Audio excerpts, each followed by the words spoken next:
Bonjour à toutes, bonjour à tous, bienvenue sur votre plateforme d'Écho d'en haut. Nous sommes très ravis de vous retrouver en cette semaine où nous sommes en train de dérouler en tout cas quelques séries, quelques épisodes sur le mariage après 50 ans.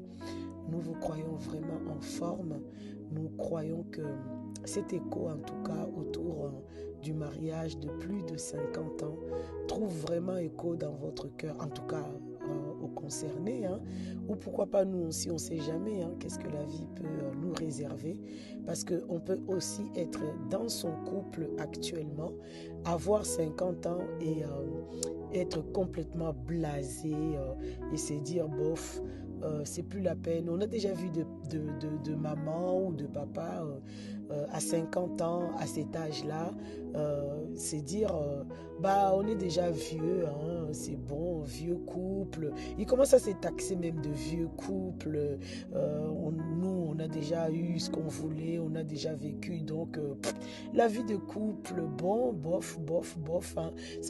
Au fait, ces sujets ne concernent pas seulement ceux qui se retrouvent célibataires à 50 ans, mais ça concerne aussi, c'est très subtil, ça concerne aussi ceux qui sont déjà mariés et qui sont dans leur foyer, mais qui trouvent plus de sens, au fait, à leur vie de couple. Donc, notre sujet du jour, c'est quel genre de couple, quel genre de foyer, quel genre de vie de couple je peux bâtir après 50 ans.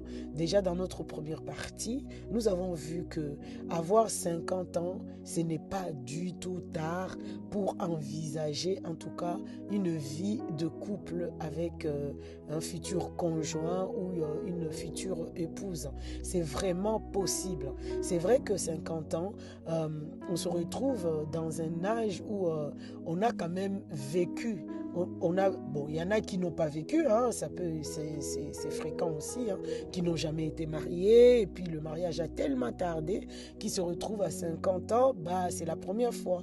Tout comme il y en a, ils ont déjà fait une vie, ils se retrouvent veuves ou séparés ou quelque chose dans ces genres-là. Et puis, est-ce que j'envisage de rentrer dans le foyer ou pas? Alors, si jamais la réponse est oui et qu'on peut rentrer dans les foyers à cet âge-là, quel type de vie de couple je peux au fait espérer? C'est vrai qu'à cet âge-là, il y a beaucoup de paramètres. Il y a beaucoup de paramètres.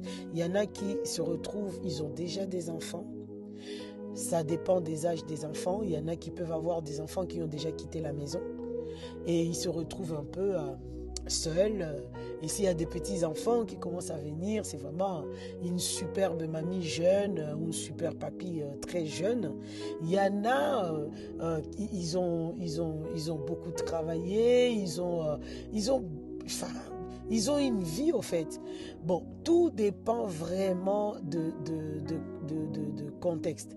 Si on se retrouve à cet âge-là, célibataire, les enfants sont partis, je suis seule et c'est vraiment chacun voit midi, comme on dit, à sa porte. Il y en a franchement à cet âge-là, ils savourent leur liberté, mais comme jamais auparavant, quoi. Les enfants sont partis, il n'y a plus de contraintes à courir à droite, à gauche, l'école, les courses. Ils sont libres, ils sont célibataires, ils sont libres. Maintenant, ils peuvent faire le choix de conserver leur liberté ainsi parce que, peut-être qu'ils ont déjà goûté à un premier foyer et puis, écoutez, j'ai déjà fait le tour, j'ai pas envie, j'ai plus envie de... Non. En tout cas, ma liberté me va, je reste comme ça, il n'y a aucun souci, gloire à Dieu. Mais il y en a une autre catégorie, les enfants ne sont pas tout à fait partis. Il ou elle se retrouve seul, la solitude peut peser, on n'envisage pas trop cette vie tout seul ou toute seule, mais les enfants sont là. Maintenant, comment je fais? Dans ces cas, il va falloir combiner au fait tous ces paramètres-là. Un réengagement avec quelqu'un à cet âge-là, c'est bel et bien possible, mais vraiment, c'est vraiment possible. Mais il faut composer avec les facteurs qu'on a, enfants, enfants, travail, tout ça. Il faut composer avec, parce que si j'épouse quelqu'un, ce ne sera pas seulement moi qui vais épouser quelqu'un, mais je dois épouser au fait, tous mes paramètres, enfants, travail, tout ça. Il faut que ça épouse la personne vers qui je vais aller, au fait. Et c'est là où se trouve une grosse difficulté des fois. Et c'est vrai qu'à cet âge-là, les candidats ne courent pas les rues non plus, quoi. Hein? Les candidats, il n'y en a pas beaucoup. Ça ne court pas les rues. Mais si jamais, par la grâce de Dieu, on tombe sur quelqu'un et que la solitude ou encore on n'a pas du tout la conviction de vivre tout seul, là, le gros travail va être sur nous-mêmes et sur les enfants et tous mes autres paramètres que je dois combiner pour pouvoir aller épouser la personne qui se présente. Ce n'est pas chose impossible. Là aussi, c'est vraiment possible. Le tout, c'est d'être à l'aise, d'être au clair avec soi et d'avoir cette mentalité de travailleur, au fait, de travailleur de son âme, de travailleur de sa vie, pour que sa vie soit toujours, voilà, on arrive à combiner ceci et cela, tout va bien, la grâce de Dieu nous soutient, rien n'est impossible, et puis la vie continue, gloire à Dieu. Et puis, à la fin, on aura une catégorie.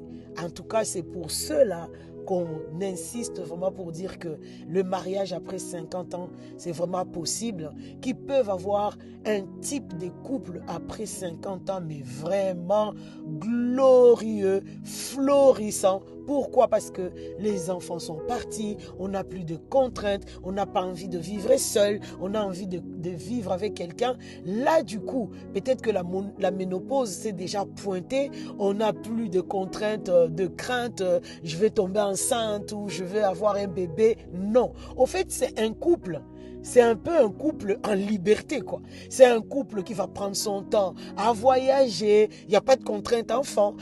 Qui va prendre son temps à faire beaucoup de choses. Au fait, c'est un couple qui va se retrouver. Déjà, ils sont efficaces, ils sont forts parce que c'est un couple. Mais c'est un couple qui est libre comme des célibataires. C'est un couple, mais vraiment, on en a besoin, ces genres de couple-là. Du coup, c'est un couple très épanoui. Hein. Ils sont heureux. Ils ont fini de fois de payer les traites de leur maison. Ils ont fini de payer telle chose, tel crédit. Ils ont commencé à entreprendre. C'est vraiment un super bel âge. Et quand on se retrouve en plus avec quelqu'un à côté qui nous propulse, avec qui on s'encourage, avec qui on va loin, avec qui on a plein... C'est un âge où on peut encore... Vous voyez ces genres de personnes, ils ont 50 ans, mais tu regardes, tu n'as rien à envier par rapport aux jeunes, quoi. Ils débordent d'énergie, ils débordent de beauté, ils débordent d'éclat, ils sont joyeux, Ça, c'est ces genres de couples-là, au fait, c'est là où on dit vraiment que le mariage après 50 ans, voilà, c'est possible d'abord, mais quel type de couple on peut avoir après les 50 ans, c'est vraiment ces genres de couple-là, quoi. Un couple pleinement libre, un couple pleinement fleurissant, un couple joyeux, un couple plein d'énergie, plein de projets qui vont à l'avant, qui font des choses. Et c'est vraiment, nous tous, nous rêvons d'arriver à ces stades-là où les enfants sont partis, où nous sommes libres, où nous pouvons vraiment faire tout ce qu'on n'a pas pu faire pendant notre jeunesse, pendant qu'on avait les enfants, les contraintes des enfants, les contraintes de ceci, de cela. Donc c'est vraiment quel type de couple? C'est un couple vraiment florissant, quoi. Et du point de vue sexuel, c'est vrai que arrivé à cet âge-là, bon, les hommes, ça dépend aussi de la vie qu'ils ont eue, quoi. Mais franchement, sexuellement, ça peut aller, au fait. Ça peut être encore... Il y a plus de contraintes. Il y a toujours des astuces qui font que, bon, là où le corps ne répond plus de manière naturelle, on peut pas lier, on peut, je sais pas, utiliser telle huile, telle, je sais pas. En tout cas, des choses ultra naturelles, on peut vraiment trouver des moyens de vivre une sexualité complètement épanouie, quoi. Et je pense vraiment que un couple à cet âge-là, le type de couple qu'on peut vivre à cet âge-là, c'est vraiment un super beau couple, quoi. C'est un couple libre, c'est un couple, on peut vraiment profiter, très joyeux, c'est vraiment possible. Et pour ceux qui sont dans le foyer et qui arrivent à 50 ans et qui se disent, oh, moi, le couple, c'est bon, quoi, c'est mon vieux pote, il ne se passe plus rien, plus de sexualité, plus d'amitié, plus de... Non, non, non, non, vous n'avez pas le droit d'éteindre la flamme à 50 ans, 60 ans, 70 ans. C'est possible de vivre un couple, mais vraiment très épanoui. On a 30 ans, 40 ans de mariage, voire 50 ans de mariage, mais c'est un couple qui continue à jouir l'un de l'autre, au fait. Donc c'est possible. Là, on a enterré nos ambitions pour dire, bah, c'est plus la peine, on est déjà vieux. Qui est vieux? Non, non, non, non, non.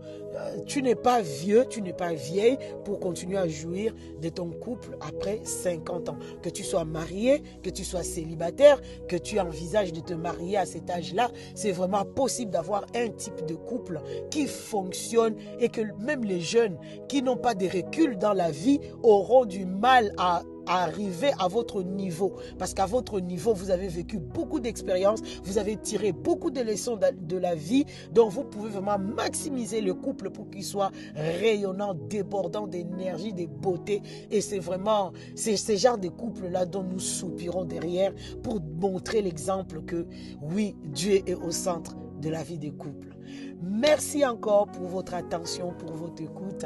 N'hésitez pas de partager ces échos autour de vous et de nous renvoyer vos questions pour que nous puissions y répondre. Les questions, ça peut être les questions de vos parents, de vos frères, de vos sœurs, peu importe, mais nous nous ferons toujours une joie grandiose de vous répondre. Excellente fin de journée à toutes et à tous et à très bientôt pour notre prochain écho.